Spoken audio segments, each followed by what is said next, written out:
காதல் காதல் எங்கேயும் காதல் என்றென்றும் காதல் என்றென்றும் காதல்.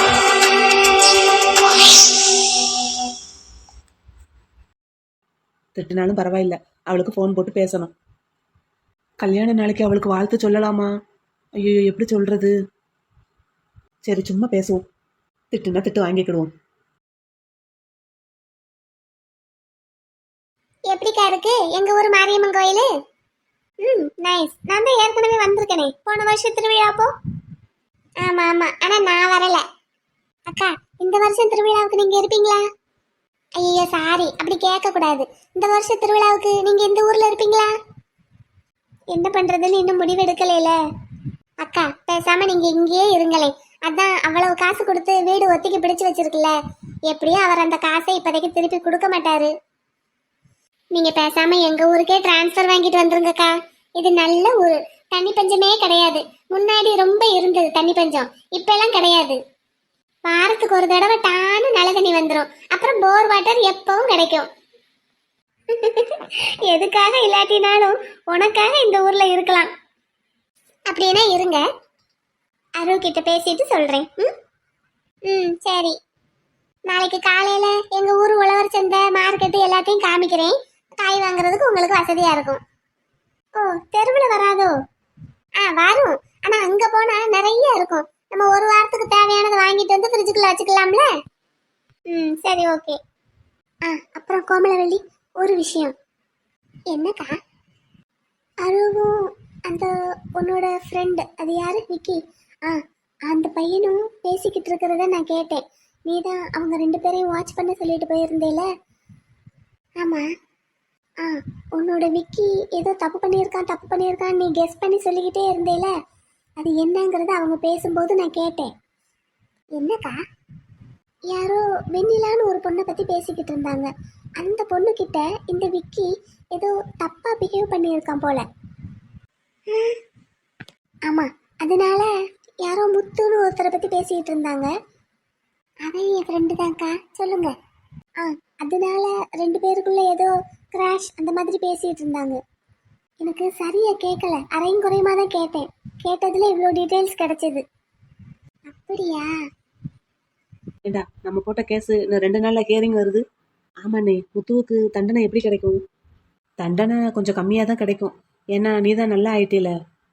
ஆமா, எங்க போனாலும் இவளை எதுக்குடா கூட்டிக்கிட்டே வர? நான் கூட்டிட்டு வரலண்ணே, இன்னைக்கு அவளா என் பின்னாடி ஒட்டிக்கிட்டு வந்துட்டா. நல்ல ஆளை பிடிச்சாடா.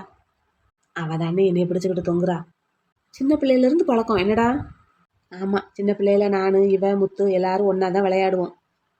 அப்ப முத்து இவளை அடிச்சுக்கிட்டே இருப்பான். அப்ப நான் தான் இவளுக்கு ஆறுதலா இருப்பேன். அதனால இவளுக்கு என்னைய ரொம்ப பிடிக்கும். அவன் எதுக்கிட்ட இவளை அடிப்பான் அந்த வயசுலேயேவா? ஆமாண்ணே, நாங்க அப்ப 3ஆப்பு படிச்சுக்கிட்டு இருந்தோம். ஒரு நாளைக்கு அம்மா அப்பா விளையாட்டு விளையாடுவோம்னு விளையாண்டோம். அம்மா அப்பா விளையாட்டா? 3ஆப்பு படிக்கலனே. சரி சொல்லு. அப்ப விளையாடும் போது கோழிதான் அம்மா, முத்துதான் அப்பா. ஏன் நீ அப்பாவா இருக்க வேண்டியதானே? முத்து தானே சொன்னா நான் அப்பாவா இருக்கேன்னு. அப்ப நீ என்னடா பண்ண? நான் பிள்ளையா இருந்துக்கிட்டேனே. பிள்ளையா இருந்துக்கிட்டேயா? ஆமாண்ணே, அதே ஈஸியான ரோலு. அப்பா ரோல்னா வேலைக்கு போகணும், பிள்ளைனா அப்படி இல்லை. அப்பா சாப்பிட்றதுக்கு என்னமாவது வாங்கிட்டு வந்து கொடுப்பாரு. நம்ம சாப்பிட்டுக்கிட்டு விளையாண்டுக்கிட்டு பேசாம இருக்கலாம். என்னண்ணே? ஒண்ணுமில்ல, மேல சொல்லு. அப்ப அந்த முத்து இவளை அடிச்சுக்கிட்டே இருப்பான். ஏன்னா அவன் அப்பா இல்ல, இவ அம்மா இல்ல. அப்ப நீ என்ன செய்வ? நான் மிட்டாய் சாப்பிட்டுக்கிட்டு இருப்பேன். ஏன்னா நான் சின்ன பிள்ளை இல்லனே, எனக்கு விவரம் தெரியாது. அவனுக்கும் அப்போ உன் வயசு தானடா. இல்லனே, விளையாட்டுல சொல்றேன். நான் சின்ன பிள்ளைல, அவங்க 2 பேருக்கு நான் பிள்ளை இல்லனே, அதை சொல்றேன். இல்லாட்டினாலும் சரி சொல்லு. அப்புறம் நாங்க விளையாண்டு முடிஞ்சதும் இவ என்கிட்ட வந்து அழுவா. அவன் விளையாட்டுக்கு அடிக்கிறேன்னு சொல்லி நெசத்துக்குமே அடிச்சிட்டான்டா அப்படின்னு. அப்ப நான் தான் அவளுக்கு வலிக்க கூடாதுன்னு தடவி தடவி கொடுப்பேன். சரி வா, கிளம்புவோம் வா. என்னண்ணே, நீங்க தானே சொல்ல சொன்னீங்க? அடே, நான் என்ன கேட்டா நீ என்னடா சொல்லிக்கிட்டு இருக்க? இல்லண்ணே, குழந்தை பருவத்துல இருந்து நடந்த எல்லாத்தையும் சொல்லுவோன்னு பார்த்தேன். நீ ஒன்னும் சொல்ல வேண்டாம், எதுவும் கேட்கறாப்புல இல்ல. இங்க பாரு, இப்ப நான் இருக்கிற நிலைமைக்கு என்னால எதுவுமே செய்ய முடியாது. செய்யறதுக்கு அவன் விடவும் மாட்டான். ஏதாவது சின்னதை நான் ஒண்ணு பண்ணினாலும் டப்புன்னு தூக்கி உள்ள வச்சிருவான். ஏன்னா ஏற்கனவே என் மேல ஒரு பிளாக் மார்க் வந்துருச்சு. இன்னும் ஏதாவது நான் பண்ணேன் அப்படின்னா கண்டிப்பா என்னோட வேலை போயிடும். ஸோ நீ தான் ஏதாவது பண்ணணும். ஏனே நம்ம 2 பேருக்கும் ஒரு ஒத்துமை பார்த்தீங்களா? என்னடா?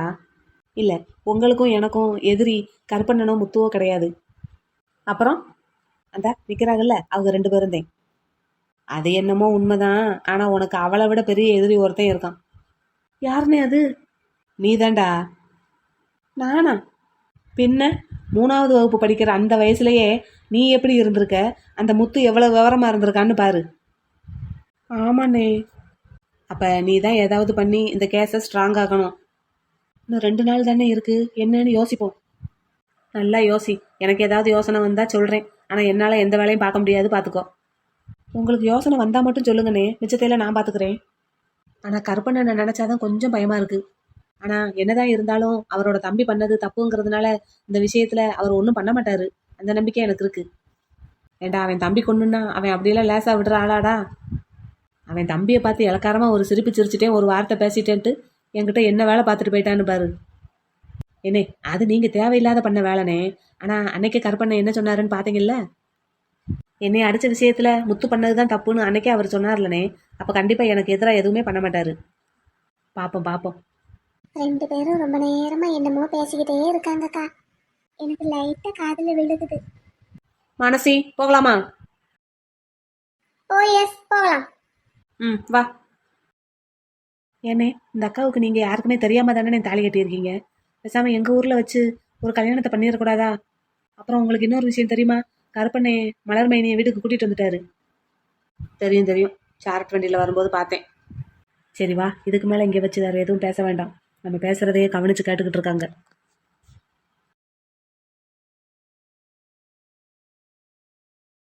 தங்கப்பிள்ள, என்னடா அந்த போட்டோவையே ரொம்ப நேரமா பாத்துக்கிட்டு இருக்கீங்க? ஏங்க, இது நம்ம கல்யாணம் ஆன உடனே எடுத்த போட்டோவா? ஆமாடி மானே. ஏங்க, இந்த போட்டோ இங்க இருக்கு. இதே மாதிரி வேற எந்த போட்டோவும் வெளியே ஹால்ல எல்லாம் மாட்டலையாங்க? இல்லடா, அப்படியெல்லாம் மாட்டல. நம்ம ரூம்ல ஒண்ணு, தம்பி ரூம்ல ஒண்ணு, அம்மா ரூம்ல ஒண்ணு, அவ்வளவுதான். அக்கா வீட்ல ஒண்ணு இருக்கு. நீங்க ஹால்ல இத மாதிரி ஒரு போட்டோவை மாட்டி வச்சிருந்தீங்கன்னு வைங்க, நான் முதல் தடவை இந்த வீட்டுக்கு வந்தப்பவே அதை பார்த்துட்டு என்ன ஏதுன்னு கேட்டிருந்திருப்பேன்ல. கேட்டு எனக்கு எல்லாம் தெரிஞ்சிருந்திருக்கும்லங்க. அப்படி உங்களுக்கு எல்லாம் தெரியணும்னு அப்பவே நான் நினைச்சிருந்தா நானே சொல்லி இருந்திருப்பேன்லடா. ஆமா, ஏங்க சொல்லல? நான் சொல்லியிருந்தா நீங்க உடனே கிளம்பி வந்திருந்திருப்பீங்க. ஆமாங்க, அதான் கேக்குறேன். அப்படி இல்லடா பிள்ளை, உங்களுக்கு எதுவுமே ஞாபகம் இல்ல. அப்போ என்ன பிடிக்கணும், இந்த வீட்டுல இருக்கிற மத்த எல்லாரையும் பிடிக்கணும், அதுக்காக தான் பொறுமையா இருந்தேன். ஏங்க, நீங்க தினமும் ராத்திரியில அங்க அம்மா வீட்டு வாசல்ல கார்லயே தூங்குனீங்களாங்க? எனக்காகவா? அப்புறம் வேற யாருக்காகடா பிள்ளை? கஷ்டமா இல்லையாங்க உங்களுக்கு? என்னடா கஷ்டம்? உங்க பக்கத்துல இருக்கேன்னு நினைக்கும் போது என்ன கஷ்டம் எனக்கு சொல்லுங்க.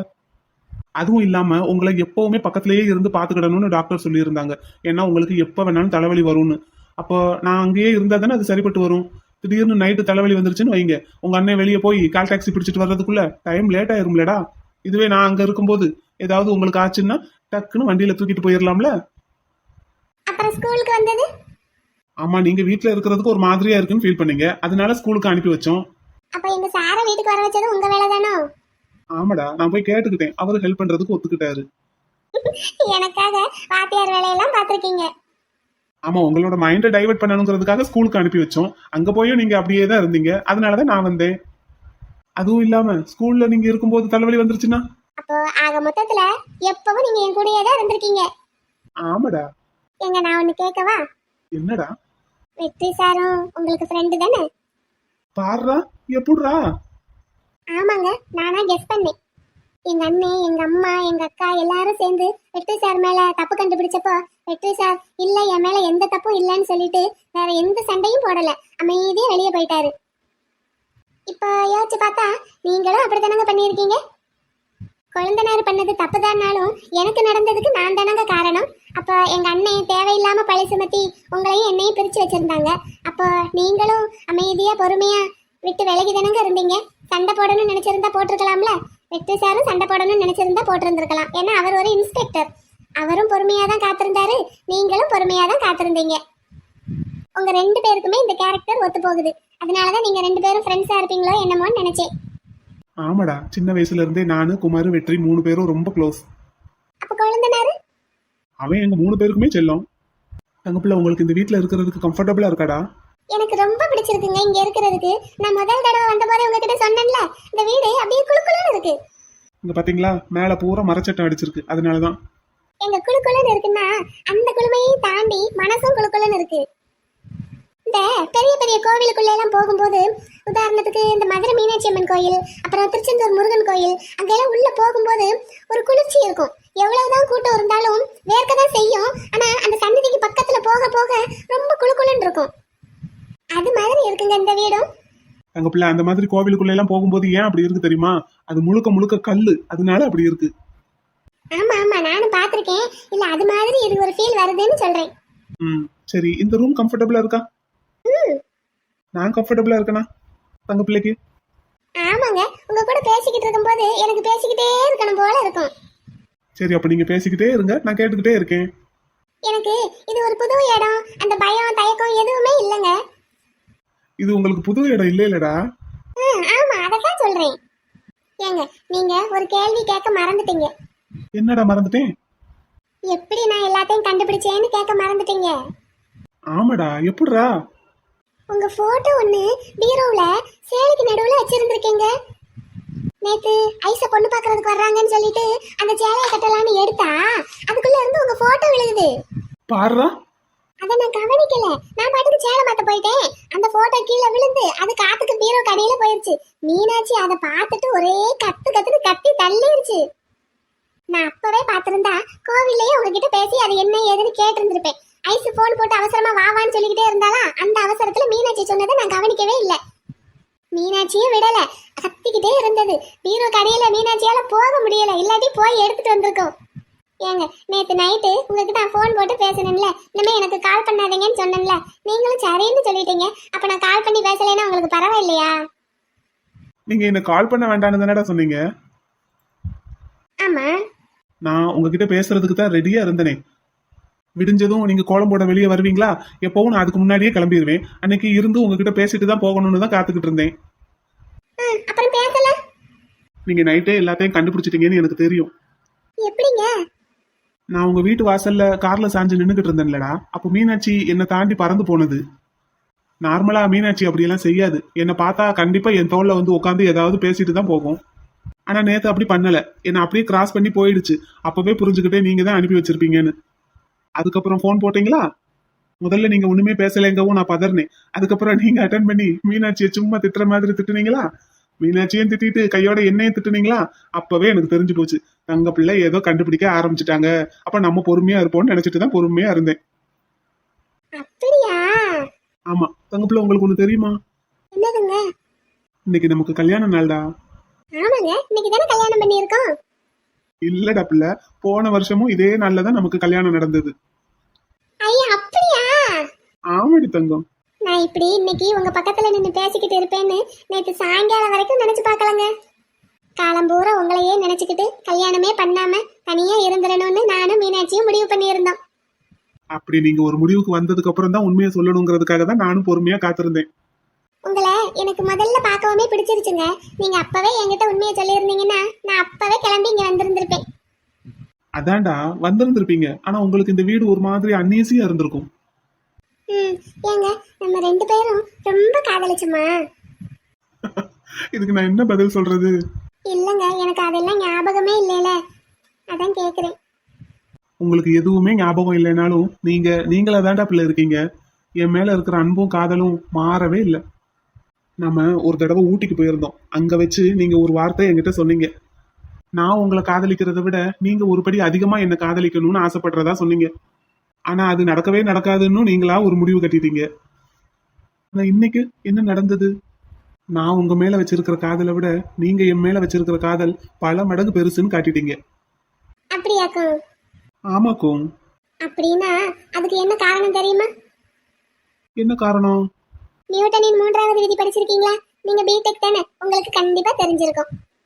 ஒவ்வொரு வினைக்கும் அதற்கு சமமான எதிர்வினை உண்டு.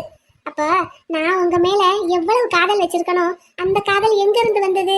உங்ககிட்ட இருந்து தான் வந்திருக்கு. நான் உங்க மேல வச்சிருக்கிற அன்பு எவ்வளவு பெருசோ அதே அளவுக்கு தான் நீங்க என் மேல வச்சிருக்கிற அன்பும் பெருசு. என்ன நீங்க என் மேல அவ்வளவு அன்பு காட்ட போய் தான் அதுக்கு சமமான எதிர்காதல் என்கிட்ட இருந்து உங்களுக்கு வந்திருக்கு. அப்படியா? இது எனக்கு தெரியாம போச்சே. போங்க சும்மா. எப்பா, என் தங்கப்பிள்ளை கிட்ட இப்படி ஒரு வார்த்தையை கேட்டு எத்தனை நாள் ஆச்சு? ஏங்க அடடா ஏங்க அடடடடா ஏங்க என்னங்க அடடடா அடடடடா. ஏங்க என்னங்க பேசுறீங்க? இந்த வார்த்தையில ஒரு பெரிய கதையே இருக்கு. இந்த ஏங்கங்கிற வார்த்தையிலையா? ஆமா, அதெல்லாம் ஒண்ணுன்னா நான் மெதுவா சொல்றேன். சரி. சரிடா, தங்கப்பிள்ளை தூங்குறீங்களா? மென்டலி ரொம்ப எமோஷனலா டயர்டா இருப்பீங்கல்ல, எதிர்பாராம திடீர்னு இவ்வளவு விஷயம் நடந்ததுல. இல்ல எனக்கு ரொம்ப சந்தோஷமா இருக்கு. அப்படியாடா பிள்ளை? ஆமாங்க. உங்களுக்கு? இது என்னடா பிள்ளை கேள்வி? எங்க மீனாட்சி எங்க தூங்கும்? மீனாட்சிக்கு ஒரு குட்டி பெட்டு இருக்கு. மீனாட்சி நீ போய் தூங்குறியா? நம்ம வீட்டுக்கு நம்ம வந்துட்டோம், நீ போய் நிம்மதியா தூங்கு.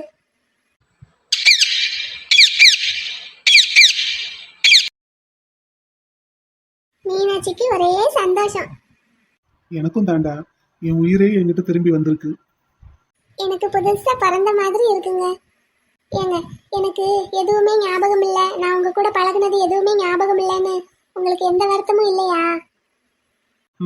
என் தங்கப்பிள்ளை எப்படி இருந்தாலும் என் தங்கப்பிள்ளை தானே நிரூபிச்சிட்டீங்க. தங்கப்பிள்ளை தூங்குறீங்களாடா? கண்டிப்பா தூங்கணுமாங்க. அப்புறம் எங்க நம்ம பேசிக்கிட்டே இருப்போம், தூங்குறதுதான் தினமும் தூங்குறேனே. சரிடா பிள்ளை, உங்களுக்கு என்ன பேசணுமோ பேசுங்க. ஆமா, உங்ககிட்ட பேசிக்கிட்டே இருக்கணும். உங்ககிட்ட பேசுறது எல்லாம் அப்படியே என் மனசுக்குள்ள ரெக்கார்ட் பண்ணி வச்சுக்குவேன். அப்புறம் நான் ஸ்கூலுக்கு போவேன்ல, அங்க போயிட்டு ஃப்ரீ டைம்ல நினைச்சு நினைச்சு பாப்பேன். என் தங்க பிள்ளை, உங்களுக்கு என்ன தோணுதோ அதை செய்யுங்கடா.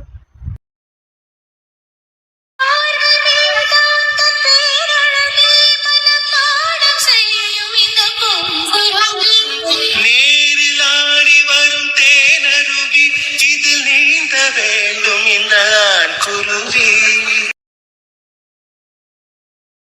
கோடையிலும் இது காய்வதில்லை, ஆசை மழைதான் ஓய்வதில்லை. காதல் கதை என்றும் தோற்றதில்லை, தேவனின் விதியில் மாற்றமில்லை.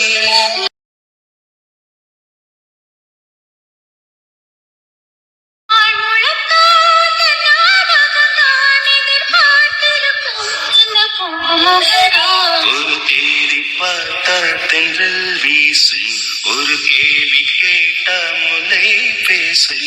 உயிர் நாடி எங்கும் அனல் மூட்டும், உன்னை தீண்ட